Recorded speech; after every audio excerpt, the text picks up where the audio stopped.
Assalamualaikum warahmatullahi wabarakatuh. Selamat pagi teman-teman, salam sejahtera.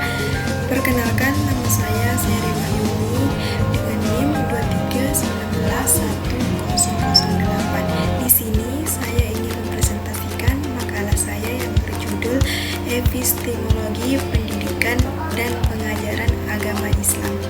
Sebelumnya, ada yang tahu gak apa itu epistemologi?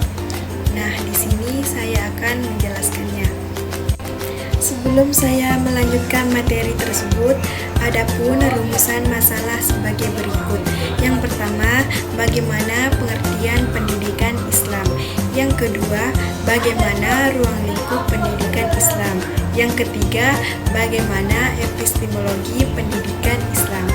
Lanjut, kata pendidikan adalah terjemahan dari bahasa Arab, yakni rabba yurabbi tabiyatan. Kata tersebut bermakna pendidikan, pengasuhan, dan pemeliharaan.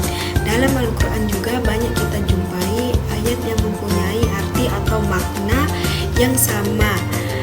Nah, berikut contoh ayatnya yang berbunyi Rabbirhamhuma kama rabbayani shaghira, yang artinya, ya Allah, kasihanilah mereka berdua sebagaimana mereka telah membimbing aku waktu kecil.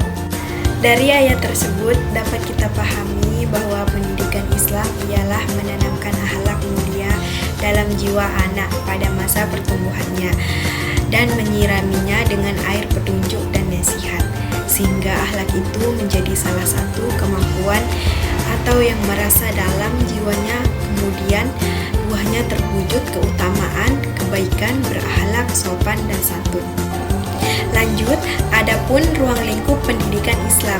Yang pertama, perbuatan mendidik, yang dimana perbuatan mendidik ialah seluruh kegiatan, tindakan, dan sikap pendidik sewaktu menghadapi peserta didiknya.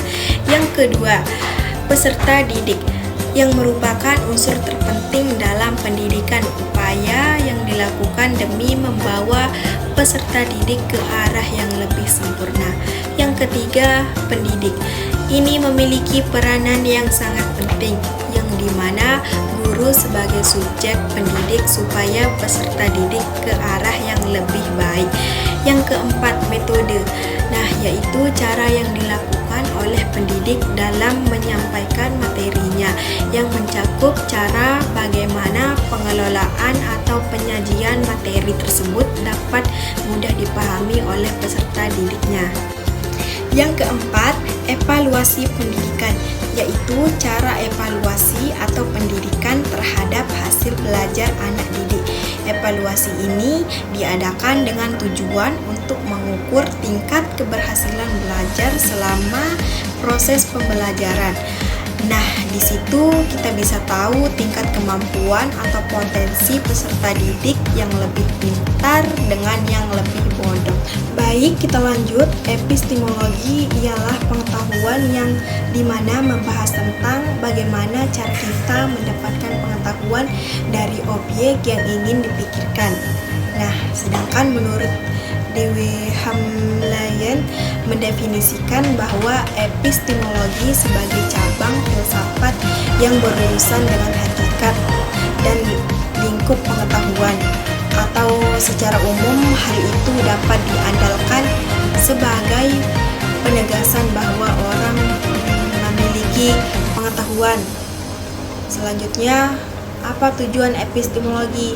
Nah, tujuan dari epistemologi tersebut bukan hanya untuk menjawab pertanyaan apakah saya dapat tahu, tetapi untuk menemukan syarat-syarat yang memungkinkan saya dapat tahu atau rasa ingin memiliki potensi tersebut untuk memperoleh pengetahuan.